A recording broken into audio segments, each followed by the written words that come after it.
Ukraine is overall a country of very strong women. At the moment, many men are involved at the front, which creates opportunities for women to respond to the existing demand for board members. Ukrainians are carriers of a specific set of expertise. They are highly resilient and understand how to operate in crisis conditions. In Ukraine, this is still a blue ocean, especially when it comes to boards in private companies. I would recommend thinking about your career over the next 10, 15, or 20 years.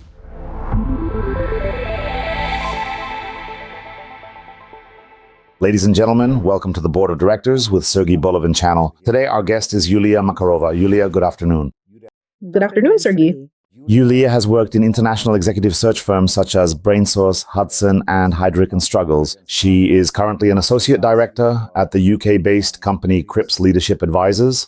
Thank you for the invitation, Sergey. Yes, Cripps is a global firm, but its headquarters are in the UK, in London, where I myself am currently based.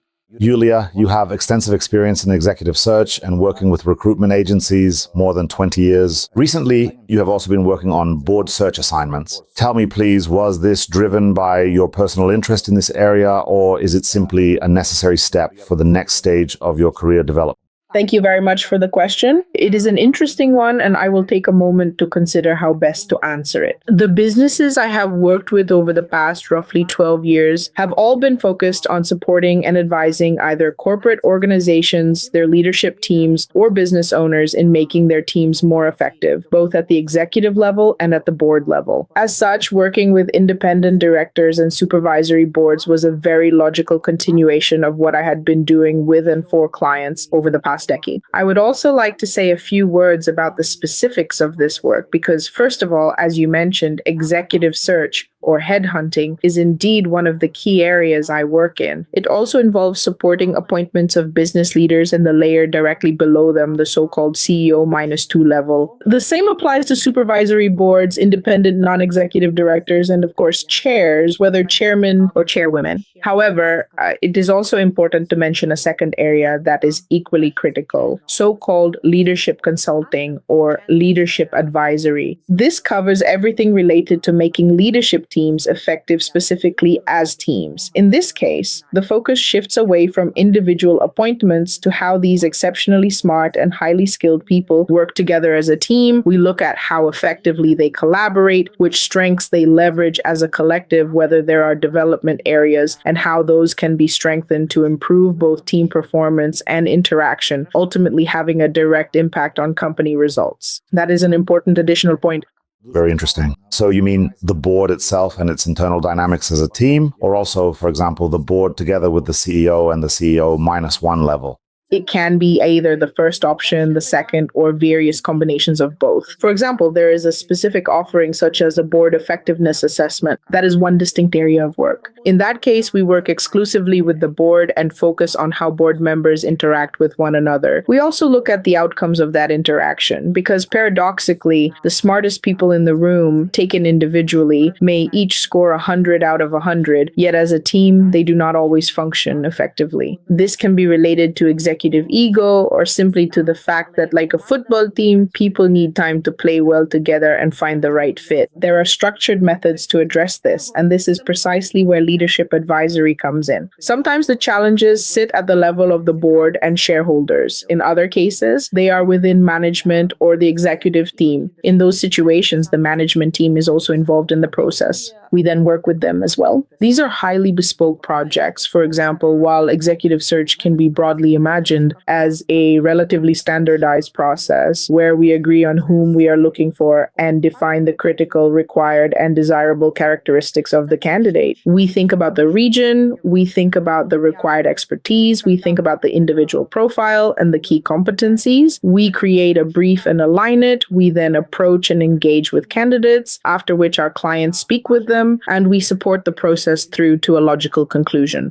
That includes a job offer, the contract, and ultimately the appointment itself. When we talk about leadership advisory and consulting, specifically work on board effectiveness, all of these engagements are highly bespoke. It is like a tailor-made dress or a custom-tailored suit. It fits one person perfectly, but on another person, it simply does not sit right. The same applies to these projects. Which markets do you focus on? Crips Leadership Advisors is a global firm, so our clients are based in the United States, the UK, continental Europe, Asia, and the CIS. Personally, I work across all practices in which Crips specializes as a business across these regions. So our geographic scope is effectively global. Are there distinct characteristics or differences in expectations when building boards or appointing new board members in Central and Eastern Europe, for example, compared with Ukraine and more developed markets such as the UK or the US? Absolutely. Expectations, requirements, and even the nature of the projects differ very significantly from one another. You use the term emerging market, and I would say that this is precisely what draws the dividing line between how things work in developed markets and how they work in emerging ones. From a corporate governance perspective, and here I am speaking about Ukraine and more broadly the Central and Eastern European region, these are still relatively emerging markets. As a result, expectations can either be unrealistically high or conversely almost non-existent in terms of why we are doing this at all and whether it is actually necessary. I believe that owners you work with often ask you the following question. We have been doing just fine up until now. Why do we suddenly need additional structures above us, additional people who will be asking us questions? Sometimes these expectations need to be filtered through many, many layers in order to reach proper alignment so that when we talk about a board, there is a clear understanding that these are people who do not intervene directly in day-to-day operations. That reputation is critically important. And that if we are talking about an independent non-executive director, then such a person must never have had any prior ties to shareholders or to key partners of the company. In other words, there are many questions related to frameworks and culture, not etiquette as such, but corporate governance, culture, and understanding. If we look at developed markets, this entire system has already settled. It is more structured, more established, and very often only minimal alignment is required. We are speaking the same language. In developed markets, there is a much clearer understanding among clients, typically owners or nomination committees, of why boards need to be formed and why they are needed at all. In the Ukrainian market, unfortunately, the topic of boards is still often situational. Depending on what appears in the media, interest may rise and then decline again. And unfortunately, many owners draw conclusions not from formal education or books they have read, but from what they see in the media or read in the press, which does not always objectively reflect how boards actually work, does not always fairly assess their value, or clearly explain why they are needed. When it comes to competencies, of course, we now see many new areas of expertise or existing ones that have become higher priorities and moved into sharper focus. For example, HR expertise, which historically was considered secondary. It was often assumed that having a board member with CEO experience was sufficient to cover HR matters. Today, we clearly see that this is no longer enough and that HR expertise is critically important for boards. The same applies to expertise in artificial intelligence, cybersecurity, and potentially other areas. Which types of expertise are currently most in demand on boards? Well, I would divide them. The core competencies, which I think is not just my opinion, but an objective fact, will always remain critical, essential, and foundational. That is, of course, integrity, transparency, and absolutely spotless reputation and strategic thinking. These are the fundamental competencies that board members must have. Generic, if you will, but absolutely a must. Our current environment naturally presents new challenges which give rise to certain trending issues that companies need to address. Accordingly, their expectations of board members, what they bring, and the expertise they contribute also evolve. You mentioned digital transformation and artificial intelligence. Certainly, understanding the basics is key. For example, compensation policies are critical for proper oversight of executive pay. This is definitely something that must be present. I believe more and more companies are recognizing the mandatory importance of this expertise. Beyond that, I would say it strongly depends on the stage the company is at, what it currently does, and where it wants to go. For example, if a company has spent many decades focused solely on, say, gold mining and now wants to diversify its portfolio and move into other minerals or into sectors that will be influential in the future of energy, such as the energy transition or green energy, they may want to enter different industries. This will directly impact the type of board member they want to hire and the expertise that person must bring. Naturally, they will look for someone with a deep understanding of portfolio diversification processes. They will want someone who has done this in companies that have long operated on one track and are now moving into another. Such a person becomes highly valuable to them. And there can be many variations on this depending on the company and its strategic priorities. The gender agenda is also gaining momentum, even in emerging markets. In some developing markets, it has long been a regulated area. For example, if we look at the FTSE 100 companies where there is regulatory oversight, changes happen relatively quickly. Statistically, about 44% of board members in these companies are women. By oversight, do you mean quotas? Yes. Is this state-level regulation or company-level control?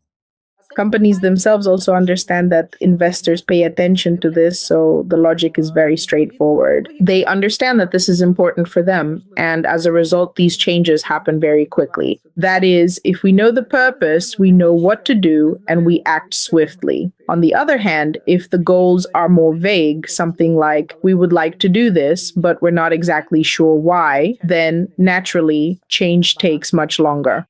Now, let's pause for a moment and focus specifically on gender equality, including in boards. Of course, there are certain obstacles and barriers, which unfortunately exist in Ukraine as well, that make it harder for women to advance their careers on boards of directors. For example, if we look at the statistics, the proportion of women in top management in Ukraine is actually higher than in many other countries. Yet, unfortunately, the proportion of women on boards is much lower than the global average. How can this be explained? Partly because there are no formal quotas, and partly due to national and historical factors that influence this outcome.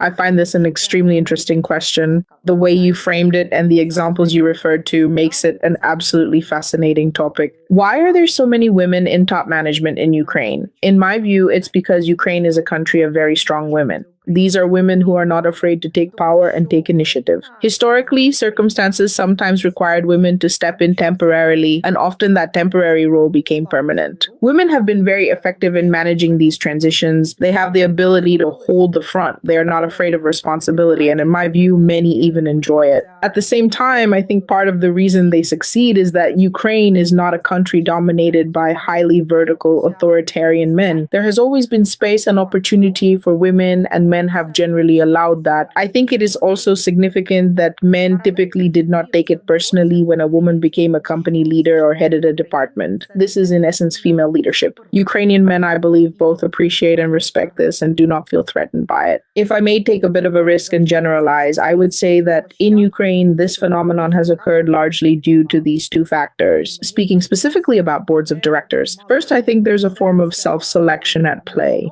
There are simply fewer women who have formally studied corporate governance. Consequently, there are fewer candidates overall, and as a result, women enter boards less frequently. Their experience in this area is therefore more limited, and naturally, women are less likely to serve as board members in Ukraine. For instance, if we look at formal education, I think, well, based on my observations in CGPA or UCGA, the balance of the students is roughly 50-50. Perhaps there are slightly more men, but it's approximately equal. Even among CGPA members, the Corporate Governance Professional Association, the gender balance is roughly 50-50. But if we look at actual boards, for example, the ones I am directly involved with, unfortunately, women, there isn't a single woman on these boards. I understand that the overall figure, if I recall correctly, around 18%, according to reports on Ukrainian boards, is very low, which means there's huge room for improvement. That's a fact. I believe that if there were quotas, the changes would happen much faster. I think the statistics you see on board members, particularly by education, indicate that we are witnessing an evolutionary process. That is, the situation will definitely change, but it won't happen overnight or within a few years. I would say it will evolve across generations. If quotas were implemented, this process would accelerate many times over. Here, we just need to be a bit patient. In my opinion, it's crucial to actively promote women. The organization I joined this summer, Women Leaders for Ukraine, is also actively advancing this agenda. In fact, even the experience from developed markets gives us a clear understanding that if women aren't provided this platform, if this perimeter isn't specifically cleared for them, these processes take much longer. If we give them the space, the processes accelerate. That's the only way.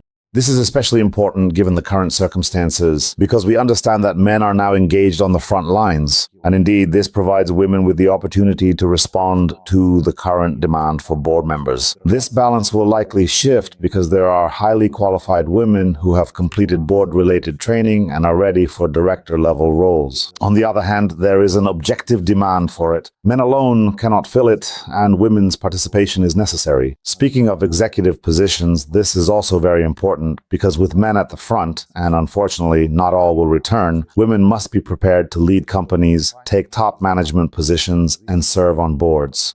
Yes, this is a very sad factor that you mentioned. I think we all more or less share the same view on this. We hear each other on this point, but I would say that for our country, this is actually a unique trigger that most European countries don't have. At least not today. The war forces us to seriously consider the future and who will take the helm. And so I believe Ukrainian women have enormous potential, fantastic potential to step into the areas where there are currently gaps. In this respect, I think the country is lucky.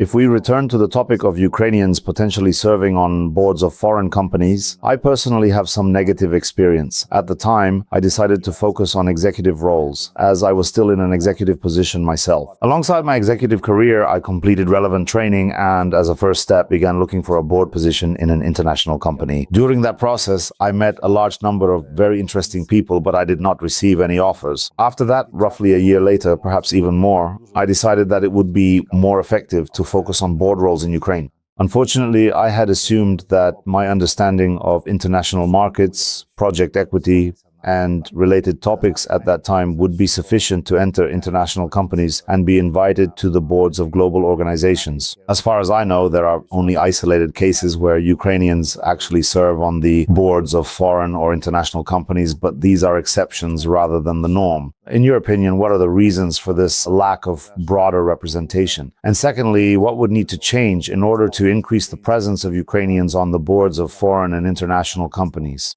This is indeed a very interesting question, but to approach it in a methodologically sound way, I first reflected on whether we are framing it correctly when we focus specifically on Ukrainians. In principle, the same logic applies to representatives of any nationality. A passport or country of residence is rarely, if ever, a key criterion when appointing members to supervisory boards. What boards consistently look at is expertise and the specific capabilities they need. If, at a given moment, a board or company is overloaded with technical expertise, they may look for someone who can help them think critically about strategy or support expansion into new markets. If those new markets include Eastern Europe, Central Europe, or Ukraine specifically, then that particular board role becomes highly relevant for many Ukrainian board members and is a very appropriate position to apply for. In such cases, they will want to see those candidates, at the very least at the interview stage.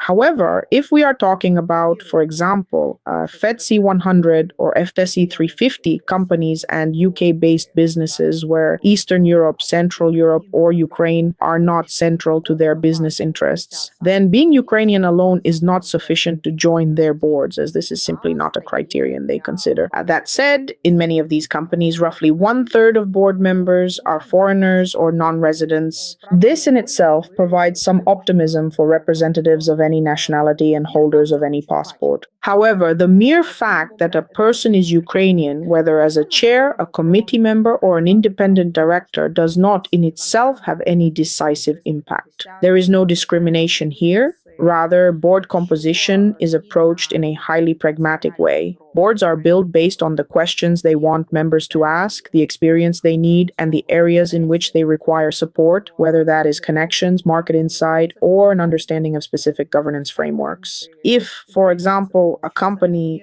needs strong relationships with the governments of specific countries, it will naturally look for individuals who have established connections with those governments. If the company is pursuing an active agenda focused on portfolio expansion, company growth, or mergers and acquisitions in new assets, the same logic applies. In such cases, boards look at specific geographies and seek people who have chaired boards or served as board members in companies that have recently delivered growth or expansion in those markets. Ukrainians, in this sense, are holders and carriers of a particular type of expertise. They are highly resilient and have a strong understanding of how to operate in crisis conditions. That in itself is significant value. However, it is not always sufficient, nor is it always exactly what is required. Therefore, for Ukrainians, the right opportunities are board roles where this expertise is directly critical to the company. That is the key point. Another important factor is the very high level of competition in the international board market. Objectively, the pool of potential board members is very large. This is especially true in countries where corporate governance has existed for decades or even centuries. As a result, these countries naturally generate a larger number of potential candidates, which makes it more difficult for Ukrainians to receive offers in such a competitive environment. On the other hand, in Ukraine, this is still a blue ocean, particularly when it comes to boards in private companies. It is a blue ocean that can be developed and can grow at a rapid pace as there is significant untapped potential. Yes, I agree. If we take the UK as an example, it is a market where the pie has already been divided and people like you and I compete for the same slice as board members. In contrast, in Ukraine, it is more like continuously baking new pies, where everyone can have their own. Yulia, you mentioned barriers related specifically to the selection of women for board roles. How could these barriers be addressed so that women feel more confident applying for board selection processes in Ukraine? More broadly, what advice would you give as a human capital expert to women in Ukraine who want to build a career as a non-executive director? Here, I would probably divide the advice into two parts. The first relates to what I personally, as a woman who wants to develop as a board member, could do. First and foremost, I would highlight the importance of strategic thinking about one's career as a board member. I would recommend looking ahead and thinking about your career over the next 10, 15, or even 20 years. It is important to consider which elements you need to put in place in order to grow as a member of supervisory boards. If certifications are missing, pursue education. It is also essential to have a mentor. Mentorship, in my view, is a highly underestimated tool. Finding an influential mentor among seasoned professionals, someone who is willing to share knowledge and experience, someone you can reflect with and seek advice from, is extremely valuable. I would absolutely prioritize this. This is not about blind imitation. Rather, it is about having access to a senior peer and to deep expertise in a field where, as a professional, you may still be in the process of developing. Third, I would think strategically about which boards it is possible to join already today. In order to start building at least some hands-on board level experience, it is very difficult to move directly from the executive bench, from an executive role into supervisory board membership, because the first expectation and what is typically written into the agreed brief is that the candidate already has board experience. Specifically experience in corporate governance. In this respect, the requirement resembles a dilemma many students face. To get a first job, you need experience, but to gain experience, you need a job. How to solve this equation is often unclear. The same applies here. That is why I would take a strategic approach, invest heavily in communication, and expand my network as much as possible. I would also closely observe what is happening in the areas of business that genuinely interest me. Because where our interest lies is often a signal, a kind of indicator or North Star that guides us toward where we truly need to be. I would therefore continue to expand my network, engage in conversations, and look closely at which supervisory boards exist and where there may be openings. Today, the conditions are somewhat more flexible, and in some cases, companies are looking for very specific expertise and are even willing to compromise by appointing a first-time board member. This does happen, and it happens from time to time. I would not say it is the rule, but when the expertise is truly unique, appointing a first-time board member can work. In practice, it does work. I would pursue such opportunities because once you do it for the first time, the second appointment becomes easier and the third easier still. This is how a board portfolio is gradually built. I would also think carefully about diversifying that portfolio and about where I want to serve, because focusing exclusively on a single sector can create potential conflicts of interest. It is also challenging to be overboarded. I would also look for roles that are meaningful on a personal level, positions not always directly tied to the commercial side, but which provide critically important experience in corporate governance. Experience in asking the right questions, not interfering in management, and providing guidance.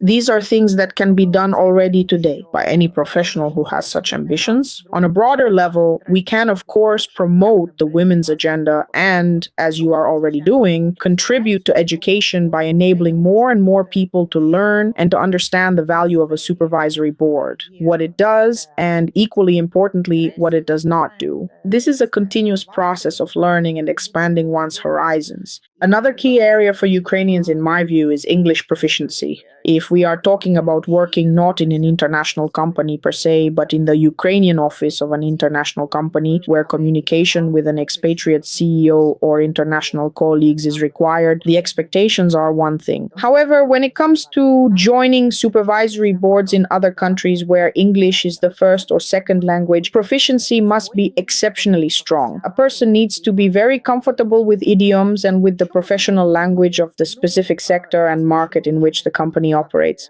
This includes understanding the terminology and nuances of that particular industry and geography. So I would describe this as another important educational dimension, essentially about closing existing gaps in knowledge and capability.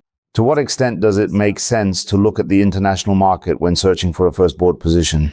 I would say that it is always worth looking at the international market. There is always value in doing so. This is especially true when it comes to mentorship and building relationships, ensuring there is ongoing interaction with members of other supervisory boards, so that an interview is not the very first time people meet. It should not be the first or only occasion on which such contact happens. Integration is critically important. Exchanging experience matters. Traveling, showing genuine interest, and being visible are all essential. Over time, these efforts help gradually remove barriers and allow integration to happen more naturally. Both finding a first board role in Ukraine and securing a first role abroad is a fairly lengthy process. You need to be confident that you are on the right path so that at some point you do not lose motivation or decide to abandon it altogether. In other words, it is possible. It is possible, but in Ukraine, the probability of finding a first board position is significantly higher than for a Ukrainian candidate abroad. That may be the logical place to start. At the same time, in theory and in practice, such cases do exist in the market. Unfortunately, they are still rare instances where a first board appointment was secured in a company abroad.